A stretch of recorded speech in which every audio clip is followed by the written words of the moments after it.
بلکہ فکر کرنی ہے تو اللہ تعالیٰ کی محبت کی فکر کرو کہ میں یہ عمل کروں گا تو میرا خدا میرے ساتھ محبت کرے گا۔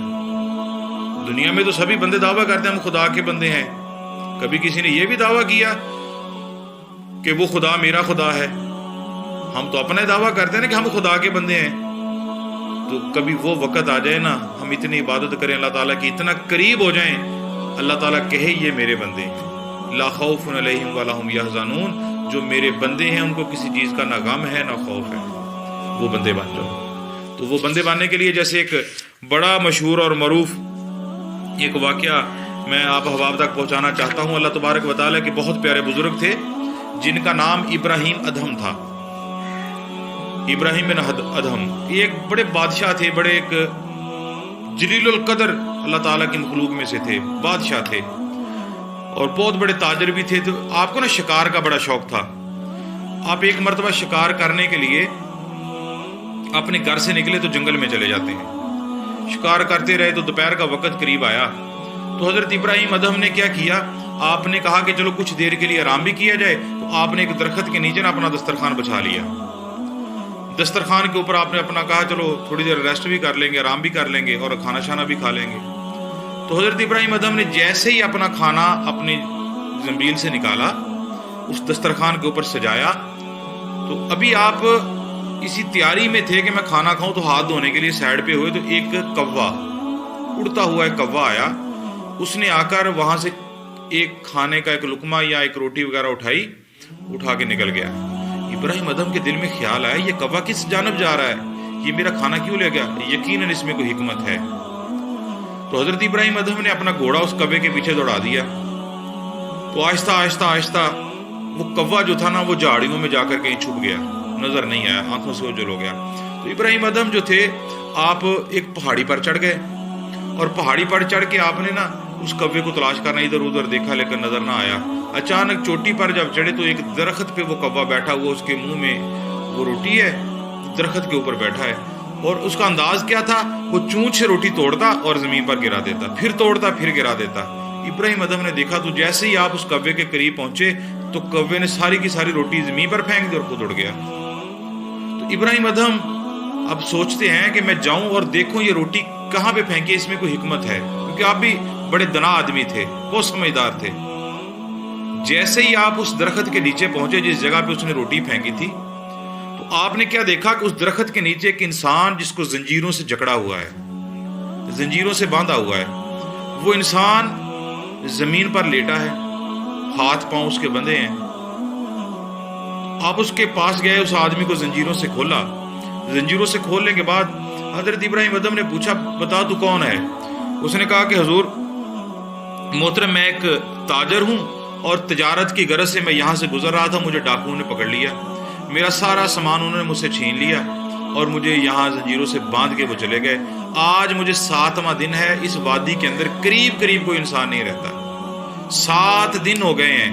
اب لفظوں پر ذرا غور کرنا، میں جو کہنا چاہتا ہوں، جو اللہ تبارک و تعالیٰ کی رضا پر راضی رہتے ہیں، جو اللہ تبارک و تعالیٰ کی وحدانیت پر عمل کرتے ہیں، جو اللہ تبارک و تعالیٰ کو اپنا حقیقی مالک مانتے ہیں، جو تقوی والے لوگ ہوتے ہیں، جو اللہ تبارک و تعالیٰ کے ساتھ خالص محبت والے لوگ ہوتے ہیں، اب ان کا انداز دیکھیں۔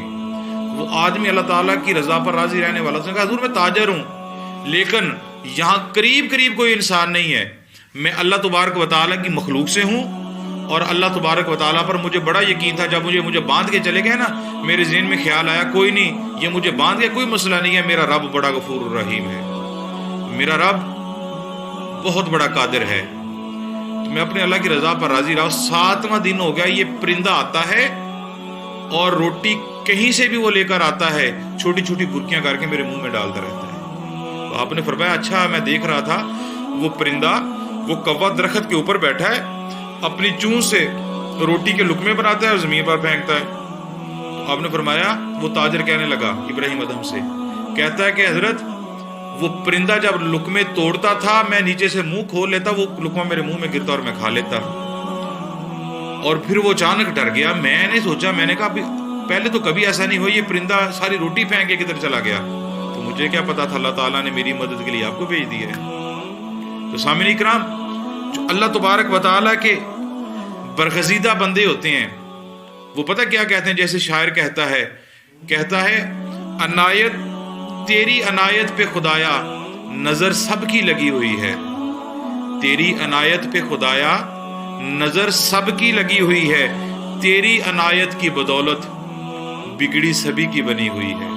ہمارا یہ ایمان ہونا چاہیے، ہماری یہ دل کی لگن، یہ تمنا ہونی چاہیے کہ اللہ تبارک و تعالیٰ کے ساتھ محبت جو ہوتی ہے انسان کا بیڑا پار کر دیتی ہے۔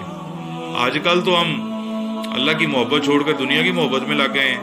ہم تو کہتے ہیں یہ میرے رشتہ دار، میرے عزیز و اقارب، میں بیمار ہو گیا تو مجھے فلاں اسپتال میں لے جائیں گے، میرے پاس اتنی دولت ہے مجھے وہاں سے دوائی لے کر دیں گے، میں ٹھیک ہو جاؤں گا، میرے ساتھ یہ معاملہ ہے، میرے ساتھ یہ ہو جائے گا۔ تو سامعین اکرام، ایسا کچھ بھی ہونے والا نہیں ہے۔ جس پر اللہ تبارک و تعالیٰ کی نگاہ رحمت ہو جائے، اس کے پاس کچھ دولت ہو یا نہ ہو، تو اللہ تعالیٰ کا وہ مقبول بندہ بن جاتا ہے۔ جیسے بڑا مشہور ایک واقعہ ہے، آپ احباب جانتے ہی ہوں گے، ایک بڑا معروف نام تھا، تو اس نے کیا کیا، شداد اس کا نام تھا، یہ اتنا مغرور بادشاہ تھا نا کہ جس نے اپنی دولت کے بل بوتے پر اللہ تعالیٰ کے مقابلے کے لیے ایک بہت خوبصورت اس نے اپنی جنت بنا لی۔ اس نے کہا میں جنت میں جانا چاہتا ہوں، جو میرے ساتھ پیار کرے گا اسے بھی میں جنت میں لے جاؤں گا۔ تو سامعین اکرام ذرا غور کرنا، لوگ کہتے ہیں نا میرے پاس دولت آ جائے گی تو میں ایسے کر لوں گا، میرے پاس دولت آئے گی میں ایسے کر لوں گا۔ شداد کے پاس بڑی دولت تھی، اس نے اپنی دولت کے بل بوتے پر نا اس نے ایک جنت بنائی، بہت وی آئی پی محل، بڑا لمبا چوڑا اس نے ایک محل بنایا، اس کو جنت کا نام دیا۔ ہر طرح کی اس نے اپنے سیر و تفریح کے لیے ہر طرح کی سہولت اپنے لیے وہاں سجائی تھی، بنائی تھی۔ ایک دن جنت میں وہ پھر رہا تو اس نے کہا میں جنت میں اکیلا ہوں، میرے ساتھ جو تلک والے اس کو بھی میں جنت میں لانا چاہتا ہوں۔ اس نے اعلان کروا دیا، اس کے تلک والے جتنے تھے وہ سارے اس جنت میں داخل ہونے لگے۔ تو اللہ تبارک و تعالیٰ کو اس کی ادا پسند نہ آئی، وہ اللہ کا مقابلہ کر رہا تھا نا، تو اللہ کو اس کی ادا پسند نہ آئی۔ جیسے ہی وہ لوگ جنت میں داخل ہونے لگے تو اللہ تعالیٰ نے اپنا قہر نازل کر دیا اس کو، ان لوگوں پر اللہ تبارک و تعالیٰ نے اپنا قہر نازل کیا۔ وہ جو جنت میں داخل ہونا چاہتے تھے، اللہ تعالیٰ کے قہر سے وہ سارے تباہ و برباد ہو گئے، فنا ہو گئے۔ سامعین اکرام، بات کرنے کا میرا مقصد یہ ہے کہ اللہ تعالیٰ جسے چاہے جہاں چاہے وہاں پہنچا سکتا ہے۔ جو چاہتے ہیں نا میرے پاس اتنی دولت ہے میں یہ کر لوں گا، میں وہ کر لوں گا، اللہ کی رضا کے بغیر بندہ کچھ نہیں کر سکتا۔ تو اللہ کی رضا ملتی ہی اس بندے کو ہے جو حبیب اللہ صلی اللہ علیہ وآلہ وسلم کے قریب ہو جائے۔ جو رسول اللہ کا غلام نہیں ہے اسے اللہ کی رضا بھی نہیں ملتی۔ کیوں؟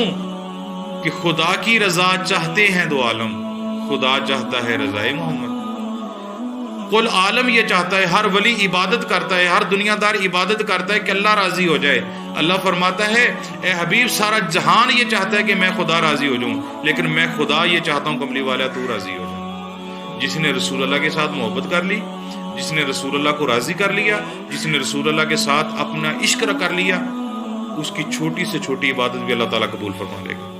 لیکن آج کے دور کے اندر لوگ فرقوں میں بٹنا شروع ہو گئے ہیں، کچھ کہتے ہیں ایسے ہو جائے گا، کچھ کہتے ہیں ایسے ہو جائے گا۔ میں اعلان کر رہا ہوں اپنے آستانہ عالیہ چشتیہ صابریہ سے، میں ایک مسند کا وارث ہو کر اپنے بزرگوں کی اس مسند پہ بیٹھا ہوں اور ایک آستانے کے ساتھ وابستہ ہوں، اور میں اپنے عقیدت مندوں کے ساتھ جو مجھ سے محبت کرتے ہیں، جو اس آستانے کے ساتھ پیار کرتے ہیں، اس آستانے سے میں ایک پیغام یہ دینا چاہتا ہوں، یہ فرقوں میں بٹنا چھوڑ دو۔